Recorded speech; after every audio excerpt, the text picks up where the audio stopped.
Good morning, everybody. 11:31 is your time. I am meteorologist Jason Mikell alongside Terry Eliasen. The forecast, Terry, continues to evolve. We have an impactful system poised to move into the region this upcoming weekend across multiple states in the country. Yeah, I believe that this will probably be the most impactful winter storm the United States has seen in several years, and it's starting to look like New England is going to get in on the action. Of course, we couldn't let this one go. Nope. You know what I mean? We have this in us. We need to be in on it. Let's get right to it because we got a lot to discuss. We are in a next weather alert. It's going to be cold and stormy this weekend. The cold is a certainty. The coldest air of the season is going to descend upon us Friday night into Saturday, and that storm track has been trending north, closer to New England, increasing our chances at a major snowstorm later this weekend. Yeah, look at this Arctic plume of air here, friends. We're talking about pole-like air coming down from the Hudson Bay region. Not only are we going to have a high-pressure system, which is going to keep us stable from Friday, Saturday into Sunday, but we're going to be at the east side of it, and that's going to be dragging down northerly winds into the region. So temperatures are going to be kind of scaling back day by day from Friday to Saturday, Saturday to Sunday. Meanwhile, across the southern areas of country, we're going to be sort of kind of adding moisture into the mix as well, and both of them are set to clash overall across the middle portion of the country. These are forecast lows as we are waking up on Saturday morning. These are Friday night to early Saturday morning air temperatures, not wind chills, but air temperatures. Yeah, I mean, we have not had temperatures, say, 5 to 10 below actual air temperatures in a little bit. Again, the coldest air we've seen in a couple years, and the highs on Saturday, luckily getting the teens. Lucky. And the same deal on Sunday. Here you go. Here's your highs for the next 5 days. Those are high temperatures. Those aren't wind chills. Those aren't lows. Those are highs. I guess you could, the good news is tomorrow's going to be lovely. Tomorrow's going to be lovely. It's the pick of the next 7 here, friends. So we're going to kind of let the bottom fall out just for a couple days this upcoming weekend. One of the biggest things that we have to face this weekend will not only just be the potential for snow by Sunday into early Monday, but the danger factor that accompanies such a dense, heavy layer of cold air. It weighs on the body. It restricts the airflow. It just sort of kind of really takes a bite out of the overall physical conditions that we would normally experience if it was warmer out. So this cold air is going to be even colder than what we, let's say, woke up to this morning and experienced. We had feels like temperatures at around 5, 6 a.m. this morning around 0. As Saturday morning unfolds, we could actually be down to -5 and feel like -10 from Worcester to northern Mass, including Boston. And then you add snow, potential for freezing rain and ice on top of that, Terry, by Sunday night.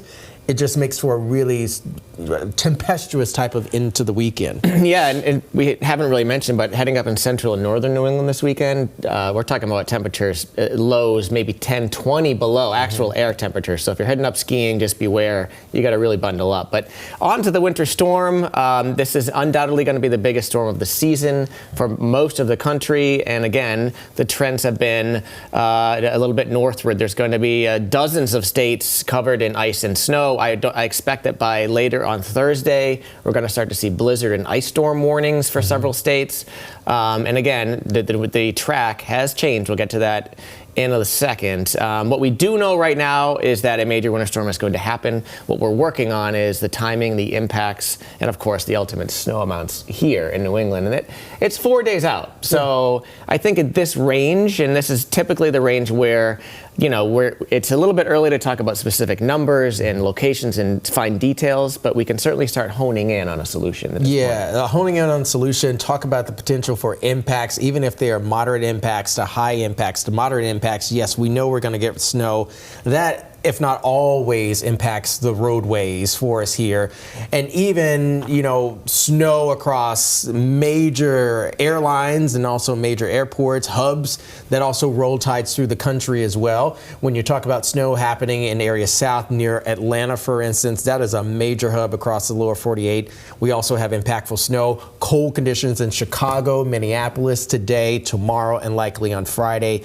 This is not the type of situation that you say, okay, well, we might get a little bit better because what happens in one part of the country could easily affect another part of the country. Yeah, so many major cities being impacted one way or another this weekend. The setup is really kind of classic for a winter storm. You've got a big old area of high pressure, cold Arctic high pressure coming down from Canada during this week with record-setting cold in many areas. And at the same time, you have this atmospheric river of just loaded with precipitation coming deep out of the Pacific. And those two air masses clashing is just going to cause a whole lot of chaos and havoc, like you were saying, throughout the South, throughout the upper Midwest, and eventually probably up here. Just almost the entire eastern half of the country at one point is going to be covered with some sort of precipitation and impacts. It is an unhealthy marriage of cold air and moisture, and it begins to set up as we move from Saturday to Sunday. Overall, check out this. Okay, this is the upper level vorticity, so it's accounting for not only the moisture at the surface, but also the air masses that's happening above the surface, and what transcends once you allow both of those things to merge here. And what will likely fire up here is actually going to be some drenching, soaking rain across portions of Texas. As the system from the north meets up with the system from the south, that colder air is going to be taking a deep dive, and it's almost going to act as if there's a squeegee happening here, as the parcel of air is going to be cooling and then warming and then cooling yet again. That's when the ice is just going to radiate out across the panhandle of Texas over towards the Ozarks to the mid-Atlantic, and we're just going to be on the northern fringe once this sort of marriage comes together here. Here's Friday evening around 7:45. You can see there high pressure is going to be moving, or low pressure is going to be moving.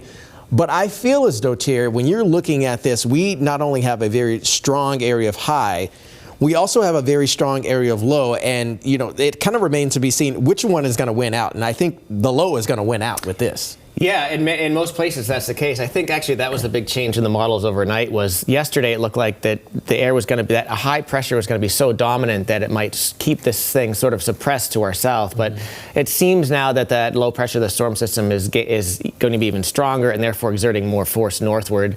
And you can see like so many states covered in blue with the snow, pink with the ice. Just an absolute mess, basically for the entire weekend long. And we're going to take you through about late on Sunday, because this is when we think New England may start to get involved. Sunday afternoon, Sunday evening. Again, trends are for a more impactful storm here, but it's not a lock yet. We're still 4 days away, so we do want to urge some caution, but definitely going to see a widespread swath, probably about 1,000 miles or even more. Those pink and the bright pink areas are 1 to 2 feet of snow. It's crazy. It's crazy. Look at that area. Now, a little bit farther north than yesterday. If you're watching us yesterday, that area was about, say, 100, 200 miles farther south. So again, this shows the track has moved north. Maybe the snow was in Nashville yesterday, might now be ice. But either way, that's just a huge area of just blanketed with a whole bunch of snow. I mean, look at this. Back over towards Nevada, even over towards Arizona, you got New Mexico in there. And then you crisscross the Mississippi and you head up through, let's say, Ohio, and then you got Philly on there, you got Boston. I mean, that is easily 2,000, plus miles of dealing with this storm system. As you can see, we have multiple mega metropolitan areas. Oklahoma City, Dallas, Fort Worth is on there. We got Southwest as a hub down there. American Airlines is a hub down there. Delta over in Atlanta. I took a little bit of an extra step because a lot of these areas, Terry, as you know this here, a lot of the power infrastructure is on top of the ground. So you're talking about ice accumulating on power lines. You're talking about ice accumulating on tree limbs. Power is definitely going to be a major impact that's going to suffer from this storm system, I'm sure. I looked up, power crews are already beginning to mobilize and also plan. The Carolinas are dealing with Duke Energy. There's an advisory out from ERCOT in Texas right now. This reminds me of February 2021 when I was living and working in Austin. We had that system that locked down all of Central Texas and Austin, and for a week. We had snow, we had ice, we had Arctic air. The crews down there, they didn't have the salt trucks and even the brine down there. Even, I think Duke Energy over in the Carolinas, they're talking about 80,000 gallons of brine they're putting down on the roads. So here at home, we'll have time to prepare. I'm sure our crews here at MassDOT, they're already preparing and forecasting for what's ahead. But if this makes a more northerly track and it sort of kind of intensifies in terms of power by Sunday night to Monday, this will no doubt affect our, perhaps even Tuesday. Monday is definitely going to be unlocked, but Tuesday, could definitely be another day we could, suffer from it. Yeah, you're so right. These southern areas just don't have the infrastructure in place to deal with the amount of snow and ice that's coming. Just want to show you, so give you an idea of what has changed overnight. So 3 different models here I'm going to show you. This is the American base model, the GFS. This was yesterday, and I just picked a random probability of 3 inches plus snow. We could have picked any number, but so this was yesterday, and here is today. So a slight move northward, right? It's definitely a trend northward, but watch now. This is the Canadian model yesterday, and now watch today. Major shift northward. Those red areas are nearing 100% probability. That's a pretty big deal for 4 days out. And now, of course, the infamous European model that you hear about so much. This was yesterday. You can see the highlighted areas basically in the mid-Atlantic, and here's today.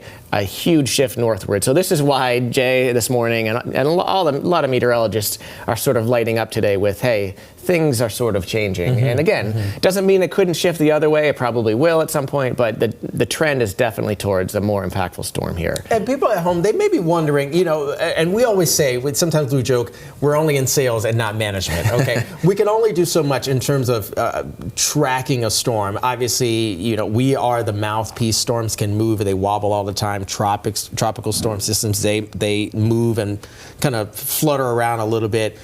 Even if somebody at home is questioning, okay, well, Terry and Jason, this could probably not happen. But what will happen for sure will be the Arctic air. And that's dangerous enough on Saturday and Sunday. You're talking about frostbite for toes and fingers within, let's say, 5 to 10 minutes. So we are definitely having Arctic air, teens for daytime highs on Saturday and Sunday. But this is just another threat that could affect the end of the weekend. And it's a big enough threat that I think 4 days out it warrants attention. Even if it misses, which I feel like that's a decreasingly likely scenario, it's definitely worth preparation and early concern. I just want to talk about, because it's so cold, you just mentioned those temperatures. If we do get snow here, it's going to be extremely light and fluffy. You're talking about ratio. So in general, an average, say, snow, if an inch of water equals about 10 inches of snow. And so when you have really light and fluffy snow, an inch of water can be up to 20 inches, even 30 inches of snow. And so that just goes to show that it's not going to take much with the temperatures being as cold as they are to really pile the snow up, assuming it does come in here.